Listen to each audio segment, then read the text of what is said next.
Hi, my name is Colton. 2 weeks ago, I was standing in a ballroom in Dallas, about to marry the woman I thought would become my family. 204 guests were there. Crystal glasses, soft music, smiles everywhere. Then my fiance's mother pointed at my mom, the woman who spent 35 years in a small salon raising me, and said something loud enough for half the room to hear. That's not a mother. That's a mistake in a dress. Some people laughed. The one person I thought would defend her laughed too. What happened next ended the wedding in front of everyone. And by the next day, the same people who mocked my mother were watching their world begin to crack. But the real story didn't start in that ballroom. It started with a single sentence on a wedding website, an address my mother almost didn't wear. Before we get into it, tell me something. Where are you listening from today? And what time is it there? Leave a comment below. I read everyone. All right, let me tell you what really happened. 2 weeks before my wedding, I was sitting alone in my office in Dallas long after most of the building had gone quiet. The engineering firm where I work keeps late hours during project season, and that night I had stayed behind finishing a structural review for a commercial renovation near Uptown. The glow from my desk lamp spread across a stack of blueprints and a half-empty coffee mug that had gone cold hours earlier. Normally, that kind of late night didn't bother me. I grew up watching my mother work longer days than this. But that evening was different. In exactly 14 days, I was supposed to marry Jodi Arias. The ballroom at the Adolphus Hotel had been reserved. 204 guests were expected. Her family had organized almost everything, which wasn't surprising. The Durst family had resources most people only read about in business magazines. Highland Park Estates, real estate developments across Dallas, charity galas where everyone wore clothes that probably cost more than my first car. My life had never looked like that. My mother, Kathleen Savio, spent 35 years cutting hair in a small salon off Greenville Avenue.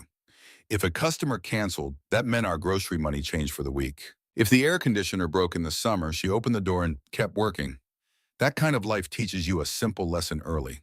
Respect matters more than appearances.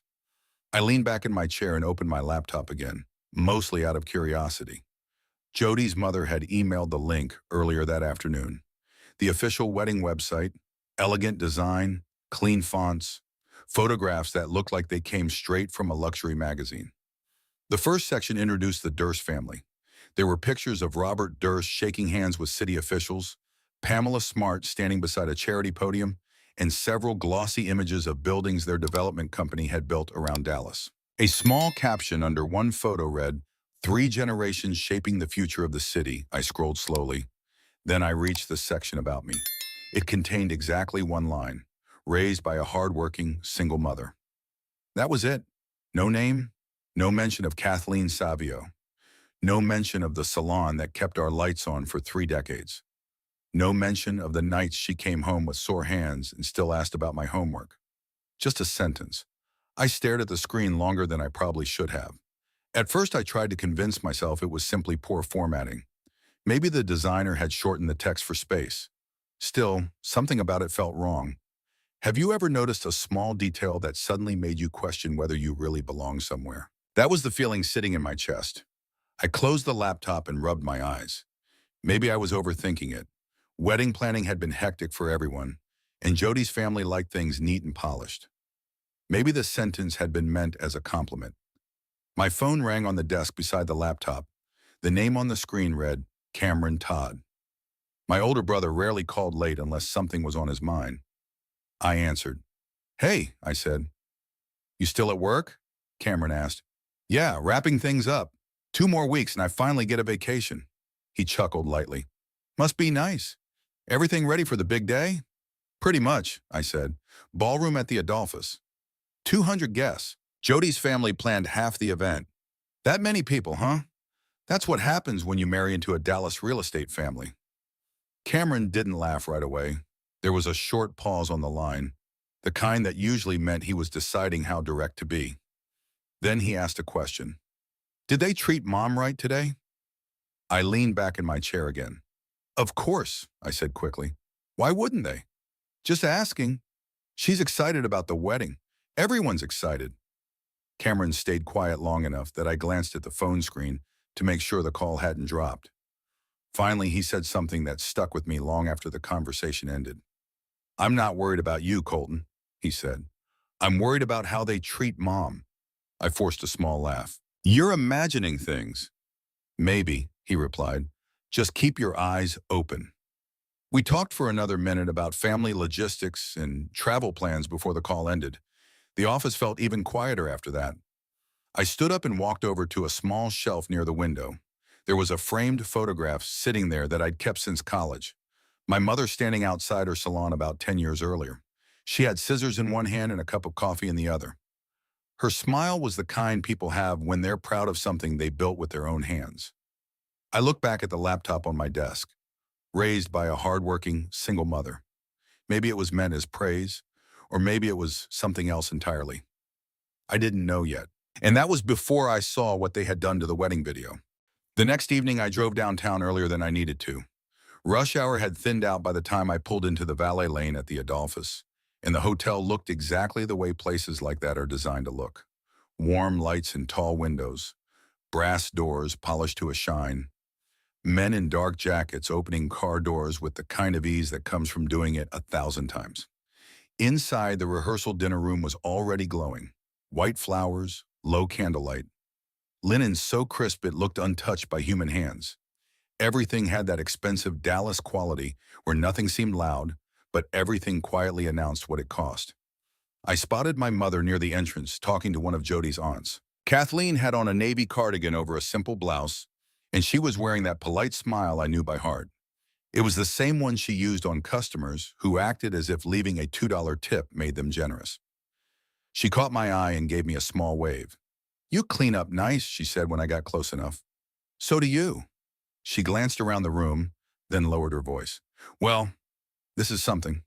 That was my mother's way of saying the place felt too fancy to exhale in.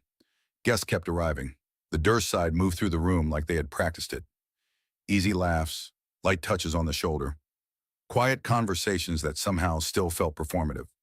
Jody came over to kiss my cheek, already in hostess mode, beautiful and polished and smiling just a little too carefully. "You made it," she said. "I said I would." She squeezed my arm. "Tonight's going to be nice." I wanted to believe her. After everyone sat down, the lights dimmed, and a video started on the large screen at the front of the room. A few people clapped softly. Someone at the next table said, "Oh, good, I've been wanting to see this." The opening music was tasteful and forgettable. Piano, strings. The first images were all Durst family history. Robert at groundbreaking ceremonies, Pamela at charity luncheons, Jody in school uniforms, then college photos, then black tie galas. Their homes, their company logo, their name attached to half the skyline. It looked less like a rehearsal dinner video and more like the beginning of a legacy documentary. Then my section finally came up. A quick shot of me as a teenager leaning over graph paper at a kitchen table. A few seconds from college, a conference badge around my neck at some engineering event. Then it skipped ahead. I kept waiting. No photo of my mother standing outside the salon. No picture of me sweeping hair off the floor while she closed up at the end of the day. No image of the two of us in that old strip mall parking lot where she used to hand me a breakfast sandwich before school if she'd had a good week. Nothing. My chest tightened in a way I couldn't explain out loud. When the applause started, I stood and walked toward the back where the videographer was checking his equipment. "Was there more in that middle section?" I asked. He looked at me, then at the screen, then back at me. "There was an earlier version." "What happened to it?" He hesitated just long enough to answer without answering. "We were asked to shorten that part." That part. I nodded like I understood, because men my age are trained to act composed even when something is cutting clean through them. A little while later, while servers were clearing salad plates, I passed the hallway outside the private room and heard Pamela speaking to one of the event planners. "The first cut leaned too hard into the salon material," she said. "It just felt less elegant." Less elegant. Not untrue. Not too long. Less elegant. I kept walking before she noticed me, but the words stayed with me. They followed me back to the table and sat down beside me like an uninvited guest. Jody leaned over. "Everything okay?" "Who changed the video?" Her expression shifted, but only slightly. "My mom thought it needed to flow better." "By cutting my mother out of it?" "She wasn't cut out," Jody said softly. It was just edited. There are moments when a person tells you exactly who they are without meaning to. That was one of them. I looked down at my napkin and folded it once between my fingers. Maybe Jody truly did not hear how it sounded. Maybe she had spent so many years in her mother's world that words like elegant no longer felt sharp to her. Either way, I knew what I had seen. My mother's life had been trimmed down to make the evening prettier. Dessert arrived, coffee followed. Then Robert Durst stood with his glass in hand, and the room quieted the way rooms do when money expects to be listened to. He thanked everyone for coming, spoke about family, legacy, responsibility. He said the Dursts had spent generations building something meaningful in Dallas, and that he hoped I would come to understand the weight and privilege of carrying a family name forward. People nodded like he had offered some great truth. But what I heard was simpler than that. Their family had history. Mine had rent. Their name opened doors. My mother opened a salon every morning and prayed the month would end with enough left over. When Robert finished, the room applauded. I looked across the table and saw my mother clapping too, smiling as if she had not heard the distance in every word. Under the table, Jody reached for my hand. I let her take it. Not because I felt reassured, because I still had not figured out how to explain what had started changing in me. By the end of that dinner, I was no longer asking myself whether something was off. I was wondering how many times I had watched it happen and called it manners. The answer started with a dress my mother almost did not wear. Morning came faster than I expected. The Adolphus looked different in daylight. The chandeliers were dimmed and sunlight poured through the tall hallway windows, stretching across the carpet in long rectangles of pale gold. I stood outside my mother's hotel room holding 2 cups of coffee from the lobby cafe. The hallway was quiet except for the distant sound of carts rolling somewhere down the corridor. For a moment, I just stood there listening. Inside the room, I heard drawers opening, fabric sliding against fabric, the soft rhythm of someone getting ready slowly and carefully. Finally, I knocked. "Come in," my mother called. I pushed the door open. Kathleen stood near the bed with a dress in her hands, light blue, simple cut, the kind of dress that didn't try to impress anyone. No labels, no designer logo stitched inside the collar, just something neat and gentle. She looked at me the same way she used to look when I was about to leave for my first day of school, half proud, half worried. "I wasn't sure about this one," she said, lifting the hanger slightly. "Do you think it's too simple for a place like this?" The question stopped me more than the dress did. For a second, I didn't answer. My mind went somewhere else entirely. Back to that small salon where she spent most of my childhood, 10 hours a day behind a chair, Saturday mornings with a full line of customers, Sunday afternoons doing one last haircut because someone needed it before work on Monday. Every bill I ever paid for college had passed through those hands first. And now she was worried her dress might embarrass me. "You look perfect," I finally said. She studied my face carefully, the way mothers do when they are deciding whether their child is being polite or honest. "Really? Really?" She smiled then, though a little uncertainty stayed in her eyes. She ran her palm gently over the fabric, smoothing it the way she used to smooth my shirt before school pictures. "Well," she said softly, "I suppose it'll do." The dress stayed in my mind the rest of the day. A small detail, but some details become anchors for entire memories. Hours later, the ballroom downstairs was already filling. Crystal chandeliers hung overhead like floating glass suns. Light bounced across the room in quiet flashes. Waiters moved between tables carrying trays of champagne. 204 guests. Business partners, friends of the Dursts, people whose names I had only heard once during the planning calls. The Durst family moved easily through the crowd, greeting people like hosts who had done this their entire lives. Robert shook hands. Pamela introduced guests to each other with polished confidence. My mother arrived quietly.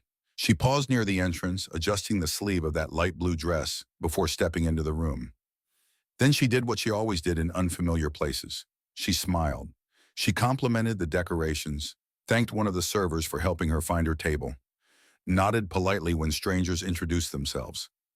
Everything about her said she was grateful just to be there. Everything about the room said she didn't belong. I didn't notice where she was seated until the guests began settling into their places. That's when I saw the name card. Her seat was near the back of the ballroom, not near the front where immediate family usually sat, not beside me or even close to the wedding party tables, just a small table among distant acquaintances and a few business guests who looked equally confused about their placement. I walked closer but stopped short when a woman already seated there spoke to her. "So how do you know the bride's family?" the woman asked politely. My mother smiled the same careful smile. "I'm the groom's mom," she said gently. The woman blinked once in surprise before quickly covering it with a nod.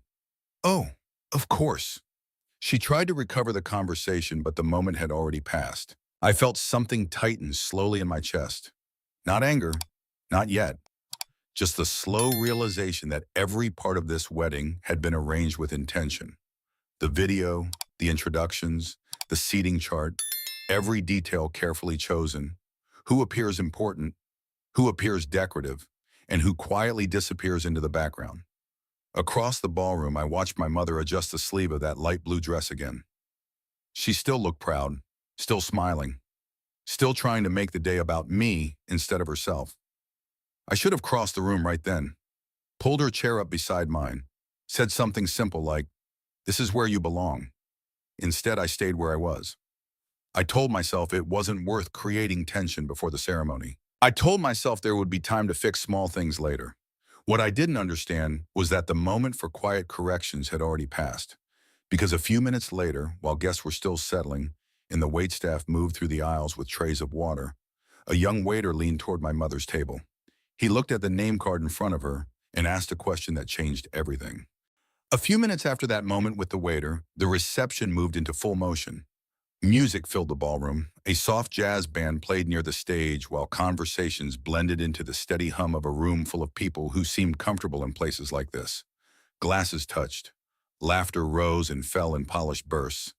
Waiters moved between tables with quiet efficiency. From a distance, it looked like the perfect wedding reception.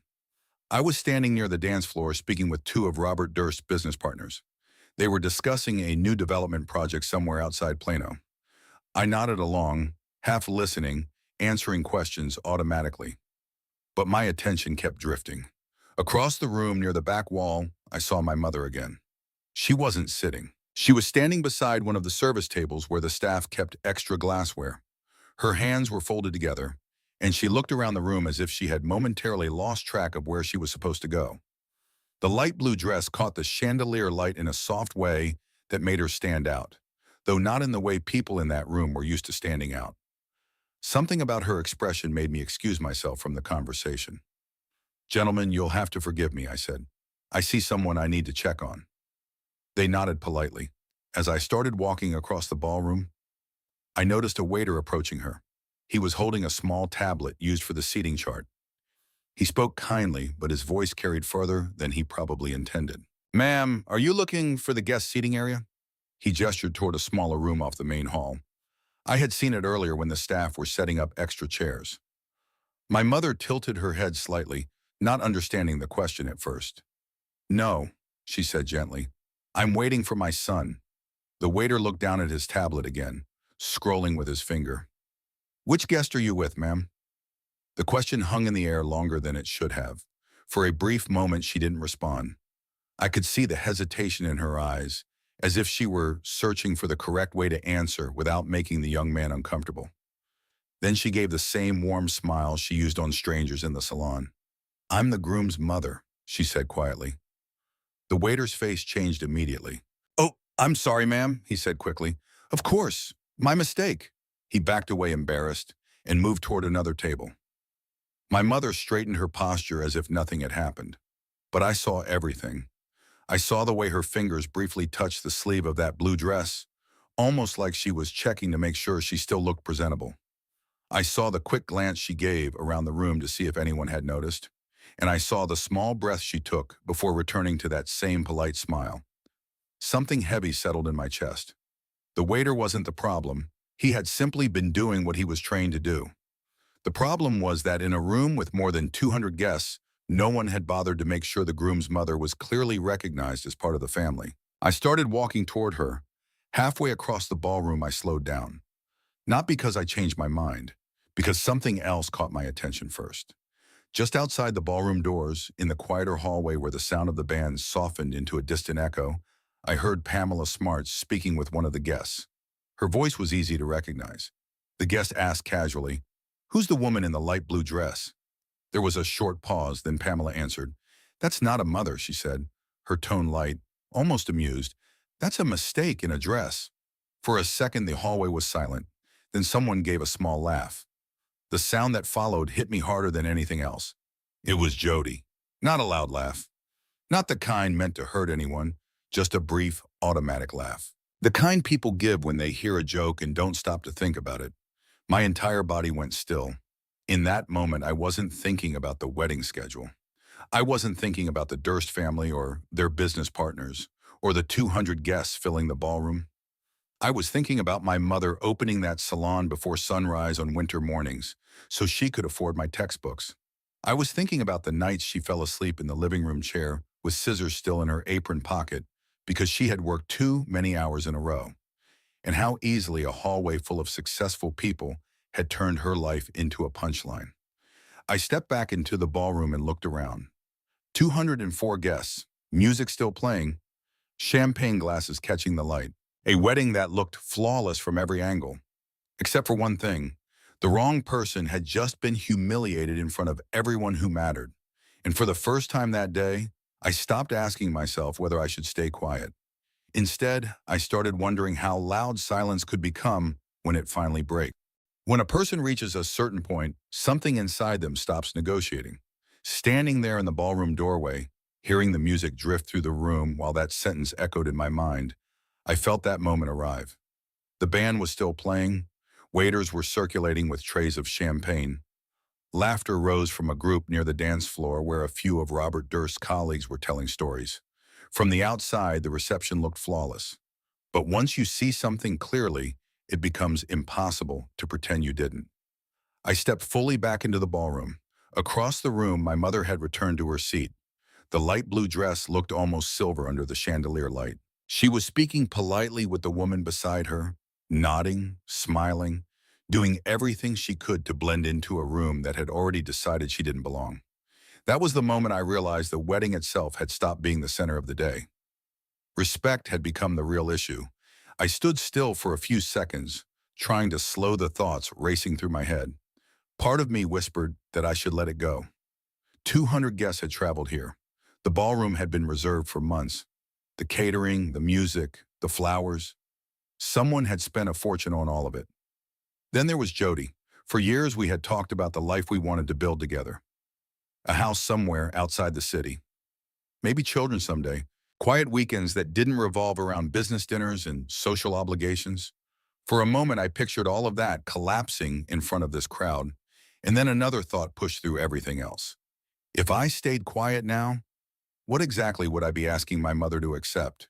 A lifetime of sacrifice reduced to a joke in a hallway. A room full of well-dressed strangers who believed dignity could be edited out of a story, the same way someone edits a wedding video. I looked across the ballroom again. My mother was still smiling politely, still trying not to cause trouble. That was when I started walking toward the stage. At first, nobody noticed. The best man was already preparing to introduce the first toast. The wedding planner was speaking quietly with the DJ near the sound table. When I reached the microphone, the best man stepped aside automatically, assuming I was following the schedule. The room gradually quieted. 204 people turned their attention toward the stage. From the corner of my eye, I saw Jody watching me. She looked curious more than concerned. I took a slow breath. "I thought tonight was about starting a family," I said. Several people smiled. A few guests lifted their glasses, expecting a sentimental speech. For a brief moment, the room leaned into that expectation. Then I continued. "But a family that laughs when someone humiliates my mother," I said slowly, "is not a family I can marry into." The silence that followed was immediate and heavy. No music, no conversation. Just the sound of 200 people suddenly realizing they were witnessing something unscripted. I looked directly at Jody. Her expression had changed from curiosity to confusion. "Colton," she said quietly from her seat, "we can talk about this later." Her voice carried just enough for the nearby tables to hear. But that was the problem. "They didn't insult my mother later," I replied calmly. "They did it here." A ripple moved through the room as people began whispering. The wedding planner stepped toward the stage, clearly trying to regain control of the evening. Robert Durst stood up slowly from his chair. His expression had gone cold, the kind of expression men in boardrooms use when negotiations take an unexpected turn. Pamela Smart was already on her feet, anger visible in every movement. None of it mattered anymore. I spoke one more sentence into the microphone. "This wedding is over." For a second, nobody moved. Then the room erupted. Voices rose from every table. Phones appeared in people's hands. Chairs scraped across the floor as guests turned to each other, trying to understand what had just happened. I stepped away from the microphone and walked down from the stage. I didn't look at Robert. I didn't look at Pamela. I walked straight across the ballroom to my mother. She was standing now, clearly confused by the sudden commotion. "Colton," she said softly when I reached her. "What's happening?" Her voice carried the same tone she used whenever she thought I might be about to make a decision I couldn't take back. "What did you just do?" I met her eyes. "What I should have done sooner," I said. Behind us, the reception was dissolving into chaos. Guests were gathering their coats. The band had stopped playing entirely. The wedding planner was arguing with someone near the stage while Robert Durst spoke sharply into his phone. But strangely, for the first time all day, I felt calm, because the worst part had already happened. They had shown me exactly who they were, and once you see that clearly, the rest of the evening becomes much simpler. What I didn't understand yet was that the night was far from over. Leaving the hotel turned out to be easier than staying. After the shouting started in the ballroom and guests began gathering their coats, I quietly guided my mother toward the side exit of the Adolphus. Outside, the Dallas night air felt strangely calm compared to the chaos we had just walked away from. We didn't speak much on the drive north. The streets were nearly empty, and the city lights reflected off the windshield in long lines of gold and white. My mother kept her hands folded in her lap, still wearing the same light blue dress. About 20 minutes later, I turned into the parking lot of the Maple Leaf Diner. It was the kind of place that never tried to impress anyone. Neon sign flickering slightly. Vinyl booths worn smooth by years of late-night conversations. A waitress behind this counter who greeted everyone the same way. "Evening, honey. Sit wherever you like." We slid into a booth near the window. I placed my folded tux jacket beside me and wrapped both hands around the mug of coffee the waitress brought over without asking. Across from me, my mother stirred cream into her cup slowly. For a while, we just sat there listening to the quiet hum of the diner. Plates clinking somewhere in the kitchen. A truck passing outside. The ordinary sounds of a place that didn't care whether you had just canceled a wedding in front of 200 guests. Eventually, she looked up. "Colton," she said gently, "did you really have to stop the wedding like that?" Her voice wasn't angry. It was the voice she used when she was trying to understand something difficult. I watched the steam rise from my coffee before answering. "If I hadn't done it," I said quietly, "I would have spent the rest of my life wondering why I stayed silent." She studied my face for a moment, the same way she used to look at my report cards when I brought them home from school. Then she nodded slowly. "I'm proud of you." The words surprised me. "Not because you defended me," she added, "because you defended yourself."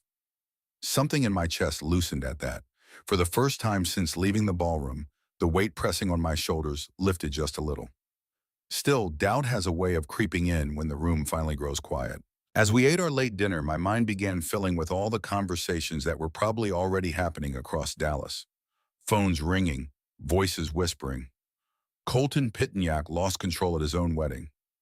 Colton embarrassed the Durst family in public. In business circles, reputation travels faster than truth. For a moment, I wondered if Pamela Smart would find a way to rewrite the entire story before morning.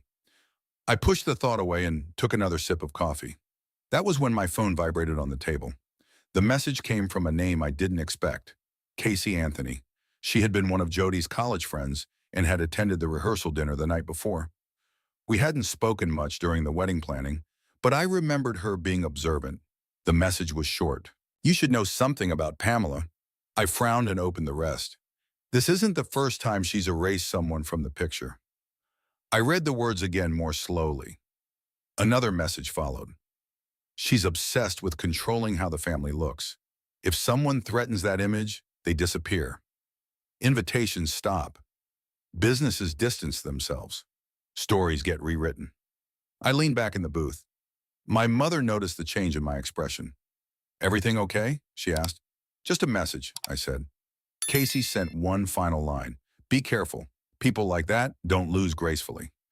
I set the phone down on the table and stared out the diner window for a moment. Outside, the parking lot lights cast long shadows across the pavement. Across from me, my mother continued stirring sugar into her coffee, unaware of the quiet storm that message had stirred. For a brief moment, I considered the simplest option, walking away from all of it, leaving Dallas for a while, starting somewhere new where the Durst name didn't carry any weight. But deep down, I knew something important. Families like the Dursts rarely accept defeat quietly. If Casey was right, tonight had only been the beginning. A few hours later, that suspicion would become something much more real when an unexpected email arrived. After leaving the diner, I drove my mother back to her small house just before midnight. The streets were quiet, and neither of us spoke much during the ride. When she stepped out of the car, she paused beside the door and squeezed my hand. "Get some rest," she said softly. "You've had a long day." I nodded, though we both knew sleep would not come easily. From there, I drove across the northern edge of Dallas toward Richardson. By the time I reached my place, the neighborhood was completely still. Porch lights glowed faintly along the street, and the early morning air carried that strange calm that settles in after a storm has already passed. Inside the house, everything felt ordinary, almost out of place compared to the events of the night. I loosened my tie, hung the tuxedo jacket over the back of a chair, and walked into my home office. The clock on the wall read 3:48 a.m. I sat down at the desk and opened my laptop. Beside the keyboard lay a business card Robert Durst had given me 6 months earlier when we first discussed a possible engineering partnership. His name was printed in clean silver lettering. At the time, I had taken it as a gesture of respect. Now it looked like something else entirely. I leaned back in the chair, staring at the screen while the computer finished booting. The adrenaline from the confrontation at the wedding had faded. In its place was a steady, thoughtful quiet. When something irreversible happens, the mind often moves from emotion to calculation. Just as I was about to shut the computer down and finally try to sleep, a new message appeared in the inbox. Unknown sender. No subject line. The message itself contained only one sentence. "You should check the environmental revisions on the Lincoln District project." Below the line sat a single attachment folder. The sender's name read Scott Peterson. At first, the name meant nothing to me, but the project title immediately caught my attention. Lincoln District, the Durst family's biggest development currently underway in Dallas. A mixed-use complex worth hundreds of millions of dollars. Retail space, residential towers, office structures, an entire neighborhood built from scratch. 2 years earlier, I had consulted briefly on early structural assessments. Curiosity pushed aside the last of my fatigue. I opened the attachment. Inside were several engineering documents, architectural revisions, environmental reports, soil stability calculations. At first glance, everything looked routine. Then I began scrolling more carefully. That was when something stopped me. Some of the environmental safety calculations had been changed. I knew those numbers well because I had reviewed the original framework during the project's early phase. At the time, my analysis had required additional mitigation work before construction could move forward. Drainage reinforcement, soil stabilization, protective barriers for seasonal flooding patterns. But in the version on my screen, those requirements had vanished. The digital signatures still looked legitimate. My name appeared in the engineering review history exactly where it had before, yet the timeline showed edits made months after my involvement ended, which meant someone had used my original technical approval as a foundation, then quietly removed the safeguards later. I leaned forward, studying the document timestamps. If regulators ever reviewed these records, the structure of the paperwork could make it appear as though I had approved the final design. My stomach tightened. For several minutes, I simply sat there staring at the screen while two separate thoughts formed in my mind. First, the Durst family might be involved in something legally dangerous. Second, if the project ever faced investigation, someone might need a technical figure to absorb the blame. And my name was already attached to the early phase of the work. I scrolled back through the files slowly, making careful notes. The edits were subtle but deliberate. Whoever made them understood exactly how to alter the documentation without drawing immediate attention. This was no accident. The quiet humiliation at the wedding suddenly felt like only one part of a much larger picture. I closed the file and leaned back in the chair again. For the first time since leaving the ballroom, I understood something clearly. The conflict between me and the Durst family might no longer be social. It might become something much bigger. And by noon that same day, the Durst family made sure it did. The quiet realization from earlier that morning had barely settled when the next move arrived. Around 11:30, while I was still sitting in my office reviewing the Lincoln District documents again, my phone rang. The number on the screen showed the main office line for Durst Development. I let it ring twice before answering. A calm voice introduced himself as one of the company's legal advisors. His tone was polite in the way lawyers often are when they were already 10 steps ahead in the conversation. "Mr. Petoniak," he said, "we would appreciate a brief meeting today regarding some engineering documentation tied to the Lincoln District project." He paused before adding the detail that mattered most. "The meeting is scheduled for noon." The location was their corporate office in Uptown Dallas. I looked at the clock on my wall. 27 minutes. That was just enough time to drive there. The call ended with the quiet certainty that this invitation was not really a choice. I closed the laptop, grabbed the folder of documents I had printed earlier, and headed out the door.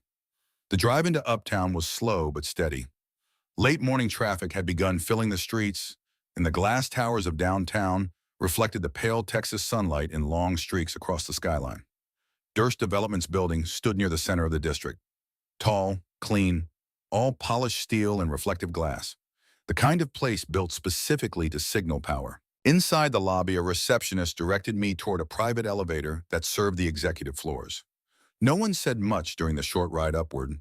When the doors opened, I was led into a conference room overlooking the Dallas skyline. Robert Durst was already seated at the head of the long table.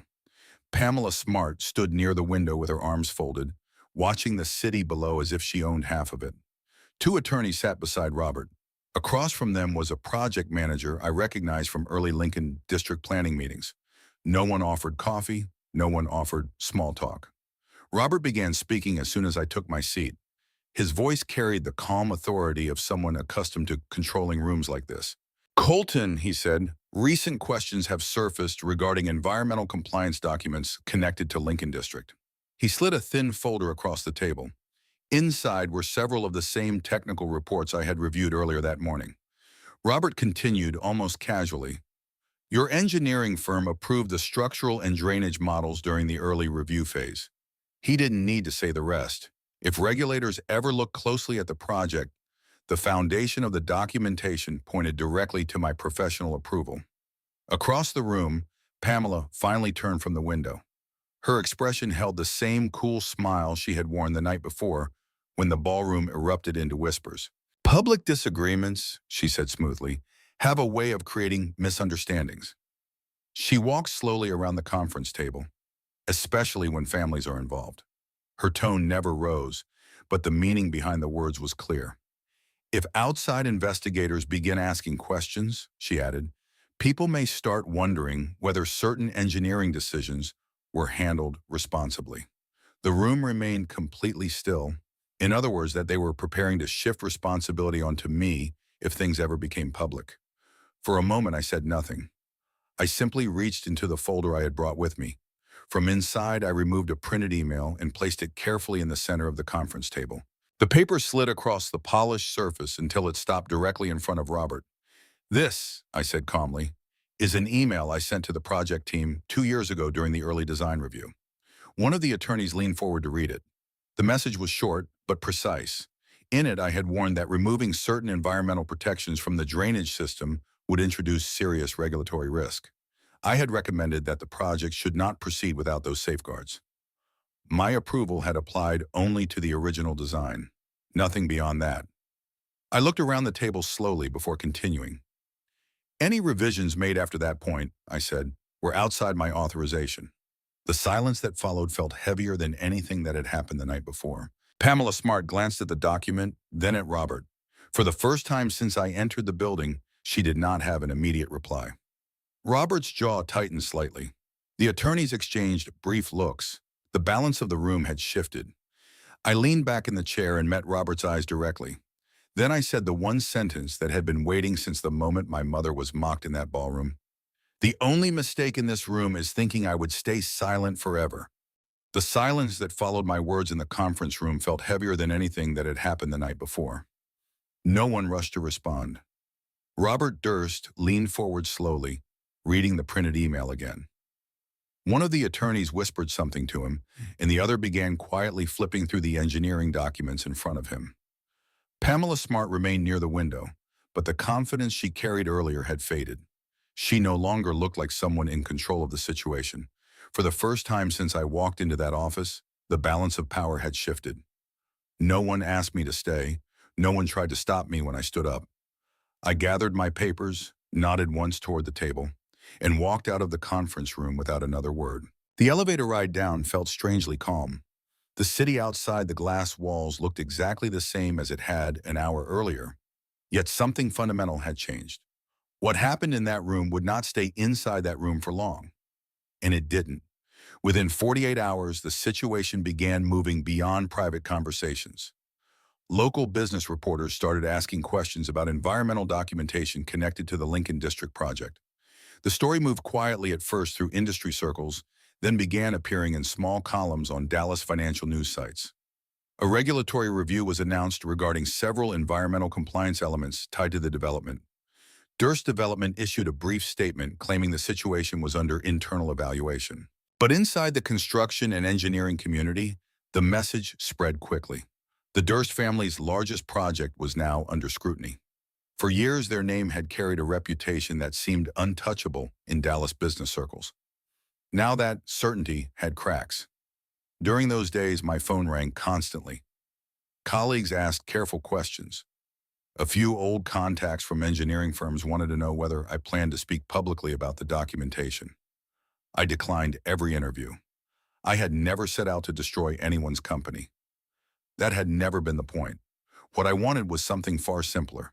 Respect. Respect for the woman who spent decades building a life one haircut at a time so that I could sit in conference rooms like the one I had just walked out of. And respect for the idea that success does not give anyone permission to humiliate someone whose work was quieter, but no less honorable. 3 days after the canceled wedding, my mother and I met again at the same diner where we had sat late that night after leaving the hotel. The Maple Leaf Diner looked exactly as it had before. The booths were worn, but comfortable. The waitress greeted us with the same warm, "Morning, honey," she offered to every customer who walked in through the door. This time, the atmosphere felt different. My mother sat across from me in the same light blue dress she had worn at the wedding, but now the dress carried a different meaning. There were no chandeliers above us, no wealthy guests studying the room, just sunlight through the diner window and 2 plates of breakfast on the table. She noticed me looking at the dress and smiled gently. "I suppose this thing has had quite a week," she said. I laughed quietly. Then I told her something I had not managed to say clearly during all the chaos. That dress was never the mistake. She looked down at the fabric for a moment, smoothing one sleeve with the same careful gesture she had used years ago when adjusting my school shirts before picture day. "I didn't think it was," she said softly. We finished breakfast slowly, talking about ordinary things again. Work schedules, the small repairs she planned to make at the salon, whether I planned to take a short trip after everything settled down. Outside the diner, Dallas traffic moved steadily along the road as if nothing remarkable had happened during the past 3 days. But for me, the events of that weekend had changed something fundamental. Before leaving, I paused beside the table and looked around the diner one more time. Then I thought about the question that had been sitting quietly in the back of my mind since the night of the wedding. If you had been standing where I stood that night, what would you have done? Would you have walked away quietly? Or would you have done the same thing? I still do not know how most people would answer that. What I do know is this. My life did not end when that wedding collapsed. If anything, it finally started on my own terms. Sometimes the most important family you protect is the one that protected you first.